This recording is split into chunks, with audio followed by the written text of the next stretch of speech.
Hello my dear students, आज आपण MCQs जे आहेत ते पेअर ऑफ स्ट्रेट लाईन वरचे कंप्लीट करतो आहे आणि इथे तुमचा हा चॅप्टर संपतो आहे. तर लक्षात द्या, if the equation 4x² plus hxy plus y² is equals to 0 represent two coincident lines. आता कोइन्सिडेंट लाईन जर म्हटलेलं असेल तर याचा अर्थ काय की पॅरलल लाईन्स आहे. And what is the condition for parallel lines? That is h² minus ab is equals to 0. काय असतो? h² minus ab is equals to 0. आणि म्हणून या इक्वेशन मध्ये तुम्हाला a ची व्हॅल्यू काय भेटते आहे तर 4.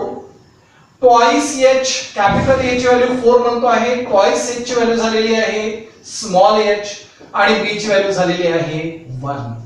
काय केलं आपण या इक्वेशनला कंपेअर केलेलं आहे कोणासोबत तर ax² plus twice hxy plus by² सोबत. मग a ची व्हॅल्यू झालेली आहे 4, ट्वाइस h ची व्हॅल्यू झाली स्मॉल h आणि b इज इक्वल्स टू 1. आता कोइन्सिडेंट जर म्हटलं तर h² मायनस ab ची व्हॅल्यू 0 असायला पाहिजे. So the values of h is equals to h/2 whole square minus ab म्हणजे 4 into 1 is equals to 0. So h² upon 4 minus 4 ला जर तिकडे ट्रान्सफर केलं तर plus 4. So h² is equals to 16 म्हणजे h is equals to plus or minus 4. So this is the answer. एवढं simple इथे आपल्याला प्रॉब्लेम सॉल्व करायचं आहे. If the lines represented by are perpendicular to each other, what is the condition? A plus b is equals to 0.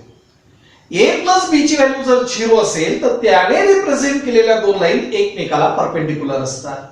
मग a ची value झालेली आहे k, twice h ची व्हॅल्यू झालेली आहे -3, त्यानंतर b ची व्हॅल्यू झालेली आहे 6. बरोबर.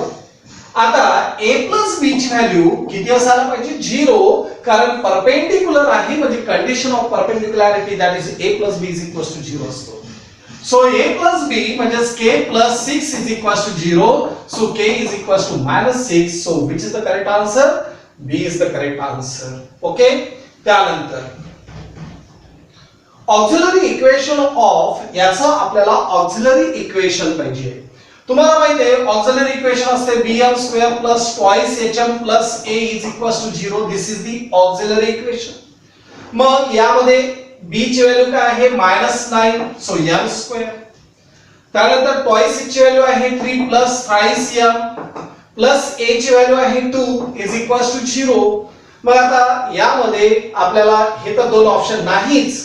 मग या दोन पैकी हे ऑप्शन नाही म्हणजे कोणतं बी नंबरचा ऑप्शन करेक्ट आहे. कारण याला जर मी मायनस ने मल्टिप्लाय केलं तर 9m² minus thrice m -2 is equals to 0 होतो and this is the required answer. Okay. हे झालं ऑक्झिलरी इक्वेशन. त्यानंतर the difference between the slope of the lines represented by, या लाईनने रिप्रेझेंट केलेल्या ज्या दोन लाईन्स आहेत त्यांच्या स्लोपचा डिफरन्स आपल्याला सांगायचा आहे. म्हणजेच m1 m2 whole square is equals to m1 m2 चा whole square -4 times m1 m2 हा फॉर्म्युला आपण इथे यूज करू शकतो. ऑलरेडी एक्सरसाइज मध्ये आपण घेतलेले आहे. मग यामध्ये m1 m2 ची व्हॅल्यू आपल्याला माहित नाही, परंतु m1 m2 म्हणजे काय तर -ट्वाइस h/b चा होल स्क्वेअर -4 a b. बरोबर. आता यामध्ये a ची व्हॅल्यू वगैरे तुम्हाला माहिती आहे. ट्वाइस h ची व्हॅल्यू आहे म्हणजे ट्वाइस h ची व्हॅल्यू आहे 4 म्हणजे minus of minus that is +4. बरोबर आहे. 4 b ची व्हॅल्यू किती आहे तर 1. 4/1 चा होल स्क्वेअर -4 a ची व्हॅल्यू आहे 3/1. काय केलं आपण या इक्वेशनला कंपेअर केलेला आहे ax² plus twice hxy plus by² सोबत. तर a ची व्हॅल्यू झालेली आहे 3, b ची व्हॅल्यू झालेली आहे 1 आणि ट्वाइस h ची व्हॅल्यू झालेली आहे -4 म्हणजे याचा अर्थ +4 झालेला आहे. सो 16 12 म्हणजे 4. So which is the correct answer? D is the correct answer. If the two lines याने रिप्रेझेंट केलेल्या ज्या दोन लाईन्स आहेत त्यांचे अँगल्स तुम्हाला दिलेले आहे म्हणजे अल्फा आणि बीटा. म्हणजे याचा अर्थ पहिल्या लाईनचा स्लोप जर m1 घेतला तर tan ऑफ अल्फा होईल. दुसऱ्या लाईनचा स्लोप जर m2 घेतला तर टॅन ऑफ काय होणार बीटा होणार, कारण हे इन्क्लिनेशन दिलेलं आहे बरोबर. तर आता आपल्याला यामध्ये आन्सर काढायचं. ओके, तर इथे काय होतं m1 plus m2, so m1 plus m2 is equals to minus twice h upon b असतो, minus twice h upon b, आणि m1 इंटू m2 ची व्हॅल्यू झालेली आहे a अपॉन b, हे तुम्हाला माहिती आहे बरोबर. आता यामध्ये आपल्याला ax square plus twice hx square plus by स्क्वेअरच दिलेला आहे बरोबर. तर इथे m1 म्हणजे टॅन ऑफ अल्फा, m2 म्हणजे tan of beta is equals to minus twice h upon b. m1 is tan of alpha into tan of beta is equals to a upon b.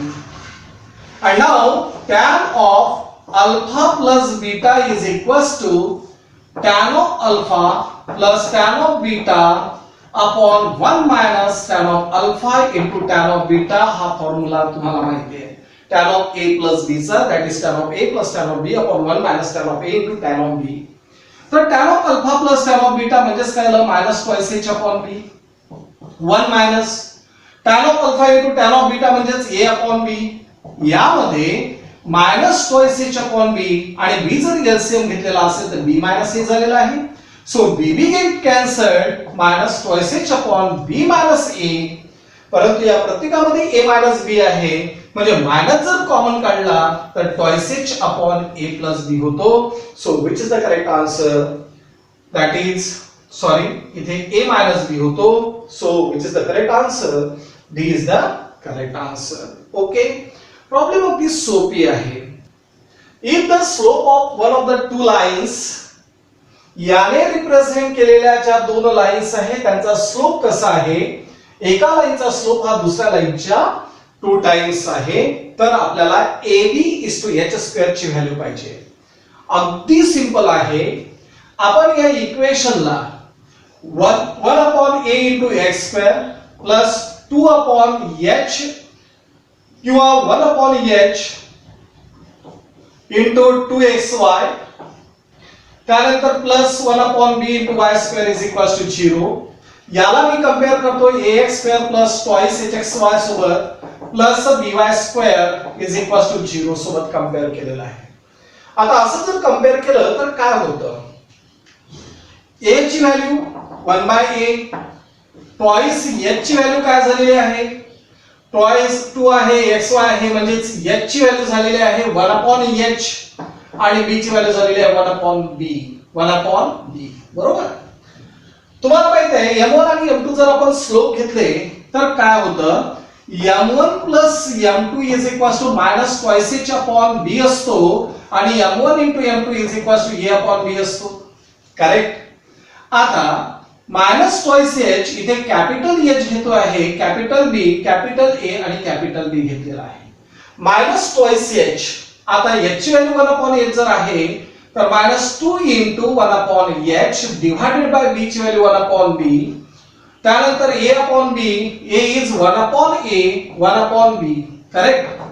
आता इथे काय होतं minus twice b upon h आणि इथे b upon a, m1 plus m2 आणि m1 into m2 झालेला आहे.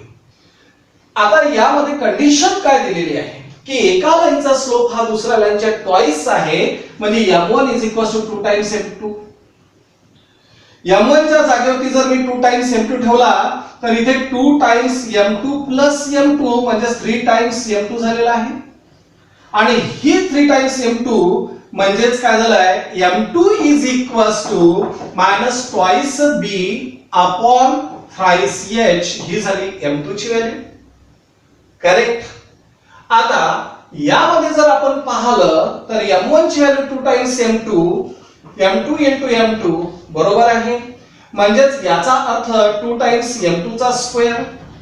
आता m2 ची व्हॅल्यू तुम्हाला माहिती आहे, म्हणजे 2 into minus twice b upon thrice h चा whole square is equals to b upon a, म्हणजे 2 चा स्क्वेअर दॅट इज 4, 4 2 जा 8, 8b square upon 9h square is equals to b upon a.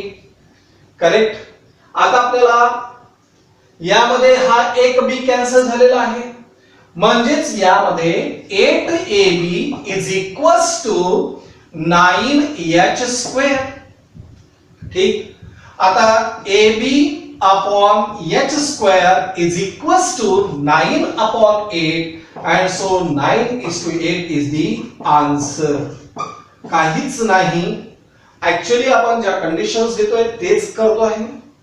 याच्या आधी पाहिलेलं आहे आपण की होमोजेनियस इक्वेशन रिप्रेझेंट केलेल्या दोन लाईन ज्या आहेत त्यांच्या स्लोपची ऍडिशन काय असतं, -2h अपॉन b असतो. बरोबर आहे.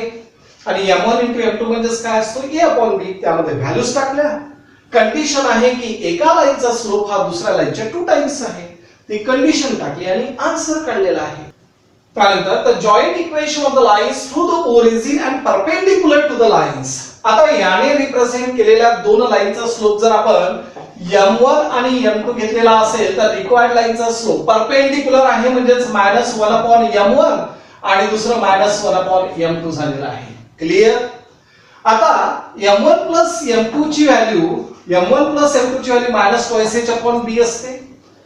मग याला जर कंपेअर आपण ax² plus 2hxy plus by² is equals to 0 सोबत जर केलेला असेल तर a ची व्हॅल्यू 3, 2h ची व्हॅल्यू 4 आणि b ची व्हॅल्यू -5 झालेली आहे. बरोबर. म्हणजेच m1 * m2 ची व्हॅल्यू झालेली आहे a अपॉन b. करेक्ट. आता m1 प्लस m2 ची व्हॅल्यू -2h म्हणजे काय झालं, -4 अपॉन b ची व्हॅल्यू -5 सो 4 अपॉन 5.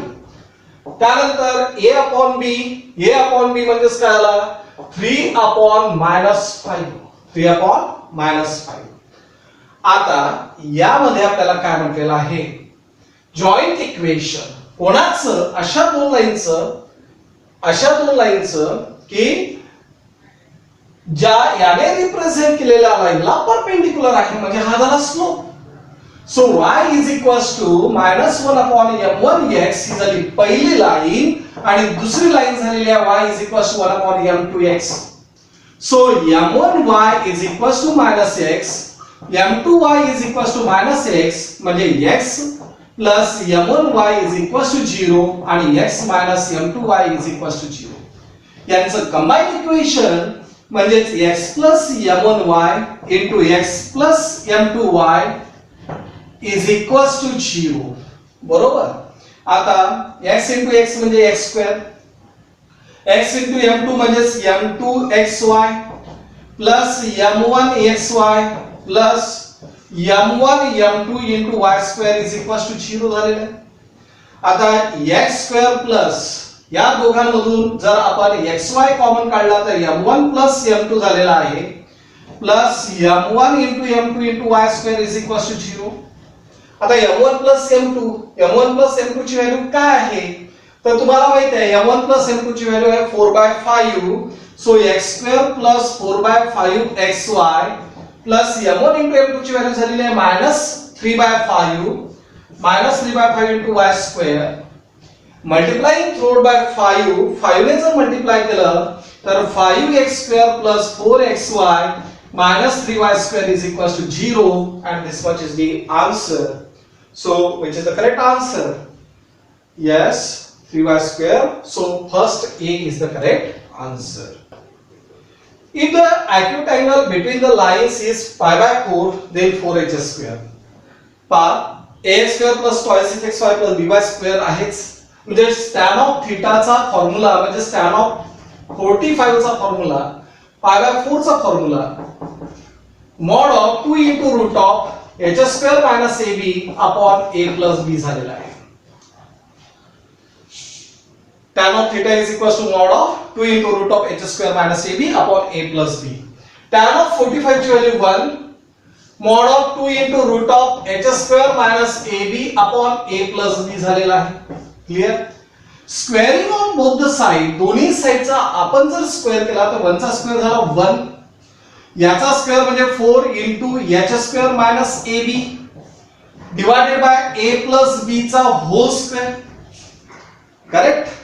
आता एवढं झाल्यानंतर याला मी इकडे जर ट्रान्सफर केलं तर a plus b चा whole square is equals to 4h² minus 4ab झालेला आहे. क्लियर.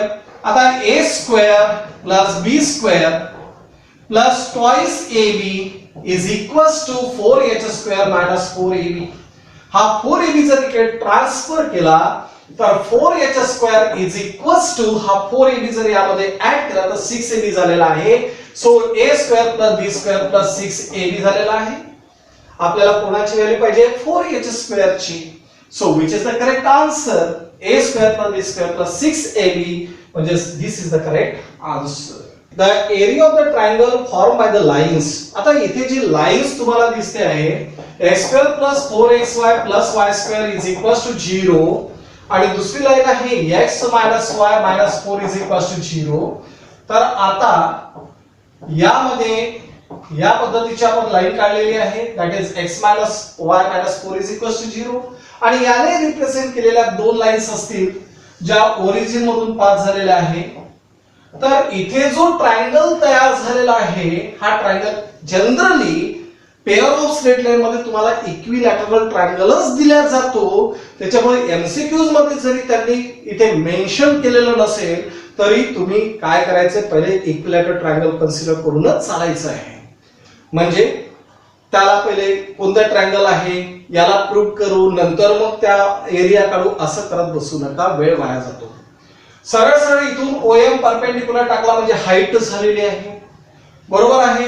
म्हणजे OM is equal to mod of AX1 x1 ची व्हॅल्यू झालेली आहे 0 आणि A ची व्हॅल्यू झालेली आहे 1 प्लस BY1 म्हणजेच -1 इंटू अगेन 0 प्लस C म्हणजेच -4 upon root of 1 square plus -1 चा square that is equal to mod of इथे झालेला आहे -4 अपॉन रूट ऑफ 2 म्हणजेच this is the values of OM. सध्या मी याला काही करत नाही. OM ची व्हॅल्यू झालेली आहे 4 upon root 2. Area of a triangle काय असतो तर एरिया असतो area of a triangle is equal to 1 by root 3 into height square म्हणजे 4 अपॉन रूट 2 चा स्क्वेअर दॅट इज 4 चा स्क्वेअर झालेला आहे 16 अपॉन 2 रूट 2 चा स्क्वेअर 2 आणि इनटू रूट 3 म्हणजे 2 8 जार 16 सो 8 अपॉन रूट 3 आन्सर यामध्ये आपल्याला सापडायलाच पाहिजे. So 8 upon root 3 square unit is the answer. आता इथे आपल्याला combine equation of the coordinate axis पाहिजे.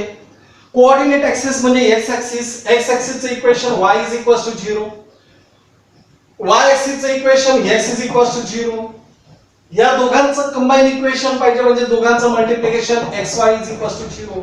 So which is the correct answer this is the correct answer. एवढा सिंपल प्रॉब्लेम आहे. त्यानंतर if h² is equal to ab. आता h² is equal to ab चा अर्थ झाला h² minus ab is equal to 0 म्हणजे याने रिप्रेझेंट केलेल्या दोन लाइन्स कशा आहेत पॅरलल आहेत. आणि केव्हा दोन लाईन पॅरलल असतात ज्यावेळेस त्यांचा स्लोप सारखा असतो. मग स्लोपचा रेशो जर तुम्हाला विचारला कोणाचा रेशो स्लोपचा रेशो जर विचारला तर स्लोप सारखा आहे म्हणजे याचा अर्थ रेशो काय व्हायला पाहिजे 1:1 व्हायला पाहिजे. So this is the D is the correct option. बरोबर. त्यानंतर if the slope of one of the lines is 5 times the slope of the other म्हणजे कंडिशन तीच आहे m1 is equal to 5 times m2. तुम्हाला माहित आहे m1 plus m2 ची value काय असतं तर -2h अपॉन b आणि m1 इंटू m2 ची व्हॅल्यू काय असते तर a अपॉन b. m1 ची व्हॅल्यू 5 times m2 5 times m2 plus m2 is equal to -2h upon b म्हणजे 6 times m2 is equal to -2h upon b म्हणजे m2 is equal to -h upon thrice b झालेला आहे m2 ची value. आणि m1 into m2 म्हणजे 5 times m2 into m2 is equal to a upon b म्हणजे m2 square is equal to a upon 5b. The value of m2 ची value आहे -h upon thrice b whole square is equal to a upon 5b. So h square upon 9b square is equal to a upon 5b. Correct. आता याला जर मी इकडे transfer केलं तर काय होईल 5h square is equal to 9 times ab square divided by b. b get cancel म्हणजे 5h square is equal to 9ab Okay, so 5h square is equals to 9ab. This is the correct answer. Okay, आणि हे दोन problems सिलेबसला नाही आहे, त्याच्यामुळे याच्यावरती तुम्ही practice करू नका. ठीक आहे, तरी समजून सांगतोय. x minus twice y whole square plus k into x minus twice y is equals to 0. Distance between two lines म्हटलेला आहे इज 3 युनिट. आता यामध्ये काय होतं, दोघांमधून काय कॉमन निघतो, x minus twice y. तर बिग ब्रॅकेट मध्ये राहिलेला आहे x minus twice y plus k is equals to 0. म्हणजे x minus twice y is equals to 0 आणि x minus twice y plus k is equals to 0. यामध्ये ह्या ज्या दोन लाईन्स आहे ही पासिंग थ्रू ओरिजिन आहे, does not passing through origin आहे. परंतु यामध्ये काय होत आहे की यांचा जो स्लोप आहे सारखा आहे, म्हणजे पॅरलल आहे. दोन पॅरलल लाईन मधलं डिस्टन्स काय असतं, त्यांनी दिलेलं आहे 3 युनिट. मग फॉर्म्युला काय असतो, तर 3 is equals to distance is equals to c2 minus c1 upon root of a square plus b square. Okay, हा फॉर्म्युला असतो. मग a ची व्हॅल्यू आहे 1, c2 ची व्हॅल्यू आहे k minus c1 आहे नाही इथे म्हणजे 0 upon root of a ची व्हॅल्यू 1, so 1 plus minus 2 चा square that is equals to mod of k upon root of 1 minus 1 plus 4 that is equals to 5 आणि इकडे 3. सो k ची व्हॅल्यू आपल्याला पाहिजे, पहिले तर स्क्वेअर करून टाकू पण, म्हणजे 9 is equals to k square upon root of 5. किंवा यामध्ये एक गोष्ट लक्षात ठेवा, ज्यावेळेस मॉड काढतो त्यावेळेस प्लस और मायनस साइन घ्यायला पाहिजे, प्लस और मायनस साइन घ्यायला पाहिजे. म्हणजे k upon root of 5 is equals to plus or minus 3. And so k is equals to plus or minus 3 root of 5 and this is the answer. So which is the correct answer? This is the correct answer. आणि आता last मध्ये पहा 9th मध्ये, हा सुद्धा out of syllabus आहे. यामध्ये जे इक्वेशन तुम्हाला दिलेलं आहे ते या पद्धतीचं आहे, ax square plus twice hxy plus by square plus twice gx plus twice fy plus c is equals to 0 या पद्धतीने. ओके, या पद्धतीचं तुम्हाला इक्वेशन आहे. मग याने रिप्रेझेंट केलेल्या दोन लाईन्स आहे, परंतु केव्हा, ज्यावेळेस